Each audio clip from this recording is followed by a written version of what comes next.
नमस्कार साथियों, मैं डॉक्टर निधि वेदरत्न आज आपके साथ उपस्थित हूँ एक गंभीर विषय को लेकर के। अभी एक वीडियो बहुत वायरल हो रहा है जिसमें संदीप माहेश्वरी नई राष्ट्रीय शिक्षा नीति की सच्चाई बताने का दावा कर रहे हैं। नई राष्ट्रीय शिक्षा नीति की सच्चाई बता रहे हैं या अपनी मानसिक स्थिति पर प्रकाश डाल रहे हैं कि आपका शिक्षा देश के प्रति क्या चिंतन है, क्या नजरिया है, आपकी इसके पीछे क्या राजनीति है। ये बहुत सारे सवाल संदीप माहेश्वरी के प्रति आज जनता पूछ रही है। संदीप माहेश्वरी वीडियो की प्रारंभ में ही कह रहे हैं कि इसको आज लाखों लोग देखेंगे। लाखों लोग में वो लाखों लोग कौन होंगे? तो teachers, principles, education policy makers. बिल्कुल सही समझा आपने।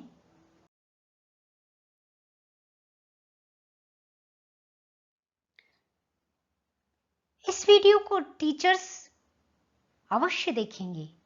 क्यों? क्योंकि वे इस राष्ट्र के सजग प्रहरी हैं।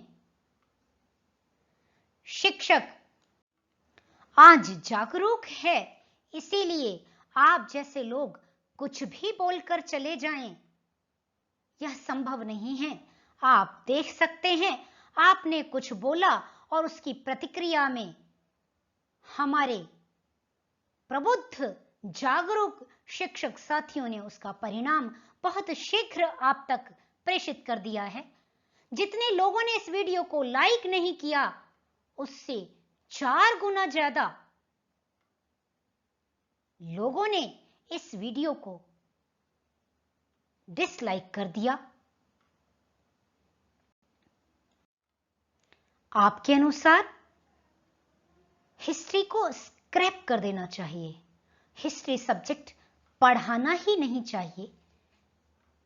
मैं आपसे पूछती हूं, अतीत को स्क्रैप कर देंगे, हिस्ट्री सब्जेक्ट को ही स्क्रैप करने की जो आपने सलाह दी है, यदि आप मॉडिफिकेशन की बात करते तो कुछ समझ में भी आता, पर जो स्क्रैप करने की जो आप बात कह रहे हैं, मैं आपसे रखना चाहती हूं। इतिहास की बात आपने की कि इतिहास सब्जेक्ट को ही स्क्रैप कर दीजिए। मैं पूछना चाहती हूं कि युवा जनरेशन को, नई पीढ़ी को आप किस प्रकार अतीत से शिक्षा दिला करके वर्तमान को उज्जवल बनाएंगे? एक एग्जाम्पल देती हूं। इतिहास में सिंधु घाटी सभ्यता का विषय हम अपने बच्चों को पढ़ाते हैं। सिंधु घाटी सभ्यता जिसमें सुव्यवस्थित नगर प्रणाली की बात की गई है, जहां पर सुव्यवस्थित ड्रेनेज सिस्टम की बात की जाती है, जहां पर सुव्यवस्थित सीवेज सिस्टम की बात की गई है, शिक्षक ने तो पढ़ा दिया। ऐसे विद्यार्थी हैं क्या जो उस सुव्यवस्थित नगर प्रणाली को आज वर्तमान में लागू करके दिखा दें? आप जैसे युवाओं से यह आशा करता है शिक्षक कि आपने जो पढ़ा उसको पढ़ करके और दिमाग में भर करके उसके बाद परीक्षा हॉल में केवल पेपर पे वॉमिटिंग करके उसका मतलब खत्म कर देंगे, उसका अर्थ खत्म कर देंगे। उन युवाओं से वह शिक्षक यह आशा करता है कि जो शिक्षक पढ़ा रहा है उस ज्ञान को आप प्रैक्टिकल अपना लें। जो ड्रेनेज सिस्टम को टीचर ने पढ़ाया, शिक्षक ने पढ़ाया, क्या आज आपने उसको इंप्लीमेंट किया? आप जैसे युवाओं से यह प्रश्न है जो शिक्षा पद्धति पर या शिक्षा व्यवस्था पर, शिक्षा नीति पर जो सवाल उठाते हैं, उनसे मेरा प्रश्न है, यदि आपने हिस्ट्री को पढ़ करके प्रैक्टिकल किया होता तो आज देश की नालियां इस प्रकार गंदी नहीं होती, इस प्रकार अव्यवस्थित नहीं होती। यदि सिंधु घाटी की सभ्यता से थोड़ा सा भी ग्रहण कर लिया होता, देश की हालात इतने बुरे नहीं होते, इतना बुरा सीवेज सिस्टम नहीं देखना पड़ता हमको। जल संचयन की पद्धति हम अपने विद्यार्थियों को बताते हैं, शिक्षक तो बता देता है, कितने विद्यार्थी शिक्षा से निकल करके आगे पदों पर बैठ करके, अधिकारी बन करके आपके जैसे मोटिवेटर, आप बहुत बड़े प्रेरक के रूप में जाने जा रहे हैं। आपके जैसे मोटिवेटर्स क्या कभी जल संचयन पद्धति को प्रैक्टिकल कराने के लिए आगे आए? इतिहास को हटा दीजिए, ये कहना तो आसान है, पर इतिहास में छिपी हुई निहित शिक्षाओं को यदि आप ग्रहण नहीं करेंगे तो देश की युवा पीढ़ी निरुद्देश्य तैयार होगी। आपका कहना है संस्कृत की जगह किसी अन्य सब्जेक्ट को रिप्लेस कर दीजिए। संस्कृत की उपयोगिता आपको पता है क्या? संस्कृत के शास्त्र, यदि हमारे युवा संस्कृत के शास्त्रों से, भाषा से परिचित नहीं होंगे तो इतनी विशेष ज्ञान रखने वाले ऋषियों की वाणी कैसे उन बच्चों तक पहुंचेगी? 10% बच्चे जो पढ़ना चाहें, क्या 10% बच्चे पढ़ करके देश का भाग्य, देश की दिशा तैयार कर सकेंगे? आचार्य कणाद का दर्शन शास्त्र वैशेषिक जो एटम की थ्योरी देता है, जो मॉलिक्यूल की मूल थ्योरी देता है, तो मूल ग्रंथ को हटा करके, टेक्स्ट को हटा करके गाइड से पढ़ने के लिए आप प्रेरित कर रहे हैं। टेक्स्ट ग्रंथ ही रिसर्च की ओर प्रेरित करता है, और देश में यदि नए अनुसंधान की आवश्यकता है, देश में नए नए रिसर्च की आवश्यकता है, तो मित्रों मौलिक ग्रंथों को पढ़ना पड़ता है। संदीप माहेश्वरी को यह नहीं पता कि संस्कृत साहित्य में ऐसे ऐसे मौलिक ग्रंथ भरे हुए हैं, जब तक उस भाषा से परिचित नहीं होंगे तो उसके साहित्य से किस प्रकार प्यार कर सकेंगे? दूसरी बात, यह भाषा, संस्कृत भाषा ही संस्कारों की जननी है। यदि बच्चों में संस्कार डालने हैं तो संस्कृत भाषा आना बहुत आवश्यक है। संस्कृत भाषा में निहित तथ्य, कथ्य इतने महत्वपूर्ण हैं कि बच्चा उनको पढ़ने के साथ साथ स्वयं संस्कारित होता है। आप कहते हैं एक अलग पीरियड बना दीजिए, उसमें यही शिक्षा दी जाए कि सिगरेट नहीं पीनी चाहिए, क्यों नहीं पीनी चाहिए तो उस पर चर्चा करें। जब संस्कृत का पीरियड लगता है तो सुभाषित और जो पाठ होते हैं उनकी शिक्षाएं यही बता रही होती हैं कि क्या कर्तव्य कर्म है और क्या अकर्तव्य कर्म है। आपको संस्कृत का ही नहीं पता, जो संस्कारों की जननी है। संस्कार के बिना कोई भी विषय पढ़ लीजिए आप, आपका जीवन व्यर्थ है। जैसा कि कहा जाता है, संस्कृति ही संस्कृताश्रिता, भारत की संस्कृति को पहचानना है। भारत की पहचान उसकी संस्कृति है, उसकी धरोहर है, और वह धरोहर संस्कृत भाषा में निबद्ध है। आर्यभट्ट ने जीरो का आविष्कार किया, जिस जीरो से आज पूरा विश्व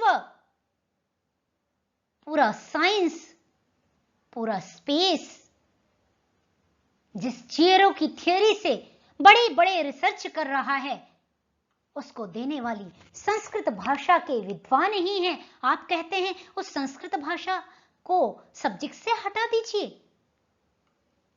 आप इस देश के बच्चों को क्या गौरव से करना सिखाएंगे? आप उनका क्या दिशा निर्देश करेंगे? यह मेरा प्रश्न है। जब आप स्वयं ही दिग्भ्रमित हैं, दिग्भ्रमित लोग दिशा निर्देश नहीं कर सकते।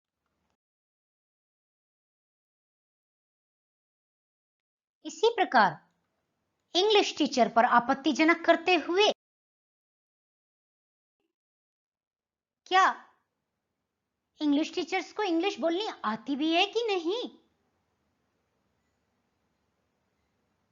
अत्यंत दुख का विषय है कि हमारे देश के जो हीरो हैं, गाइड करने वाले हैं, स्वयं को मोटिवेटर्स कहते हैं, एक्टर्स हैं, ये सभी स्वयं दिशाहीन हैं।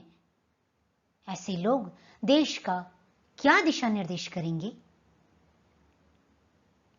ये टीचर्स के प्रति इस प्रकार की सोच रखते हैं कि इनको आता भी होगा कि नहीं। आपको नहीं पता कि टीचर्स एग्जाम क्वालिफाई करके आते हैं और एग्जाम के न केवल एक अपितु बहुत सारे हर्डल्स होते हैं, उन सबको पार करके ये टीचर्स आते हैं। तो उसके बाद आप इनकी योग्यता पे उंगली उठा रहे हैं। आप बच्चों को टीचर्स का सम्मान करना नहीं सिखा रहे, उनके प्रति उंगली उठाना सिखा रहे हैं। आप जैसे लोगों को यही नहीं पता, शिक्षक समाज में जो आपको जीने की कला सिखाता है, बच्चे अपने माता पिता से ज्यादा टीचर्स के साथ फ्रेंडली होते हैं। वे अपनी सभी समस्याओं को जो अपने माता पिता से भी शेयर नहीं कर पाते, अपने टीचर्स के साथ शेयर कर रहे होते हैं। टीचर्स स्वयं में ऐसा प्रोफेशन है, टीचिंग स्वयं में ऐसा प्रोफेशन है जो व्यक्ति को निस्वार्थ भाव से कार्य करने के लिए प्रेरित करता है। और सभी शिक्षक अपने विद्यार्थियों के प्रति ईमानदार होते हैं।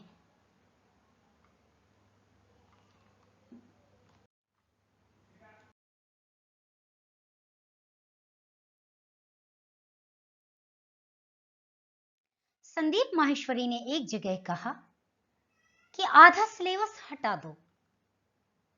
दुर्जन तोष न्याय से मान भी ले कि आधा सिलेबस हटा देते हैं, आधा ही रहने देते हैं, तो उनके अनुसार 4 पीरियड बचे और 4 पीरियड्स में एक स्पोर्ट्स को दे देते हैं और एक संदीप माहेश्वरी के शिक्षा विरोधी, टीचर्स विरोधी, संस्कृति विरोधी बयान वाले वीडियो दिखाने में लगा देते हैं।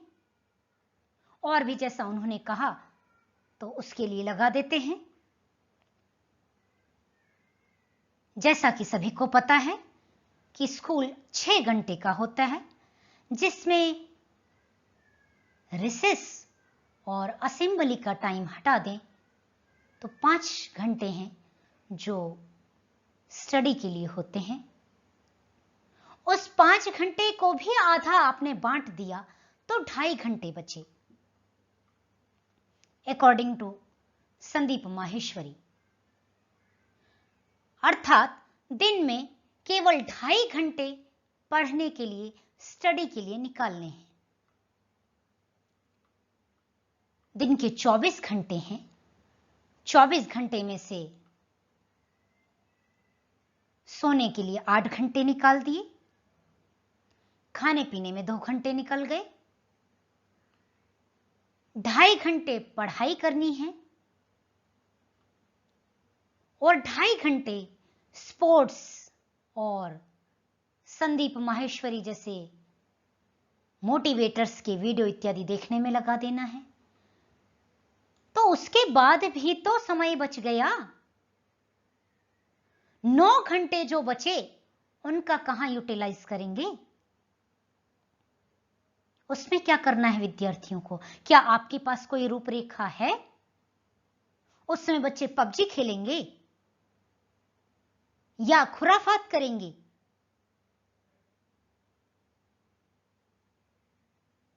पांच घंटे की पढ़ाई भी विद्यार्थी की यदि भारी है तो 24 घंटे में से 9 घंटे क्या करना है, ये प्रश्न मैं संदीप माहेश्वरी से रखती हूं।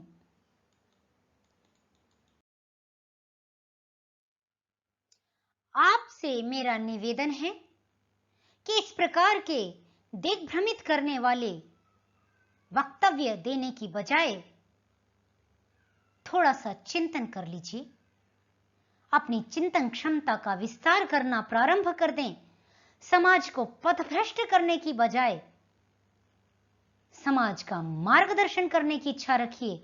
समाज को दिग्भ्रमित मत कीजिए, अन्यथा जैसे आज समस्त शिक्षक समूह ने आपको नकारा है, आपको डिसलाइक करके यह बता दिया है कि शिक्षक, प्रिंसिपल्स, एजुकेशन पॉलिसी मेकर्स सभी जागरूक हैं और आप कुछ भी बोल करके चले जाइए तो लोग सुन लेंगे, ऐसा नहीं होगा। तो इस प्रकार की भूलें भविष्य में ना कीजिए, यही निवेदन है। धन्यवाद।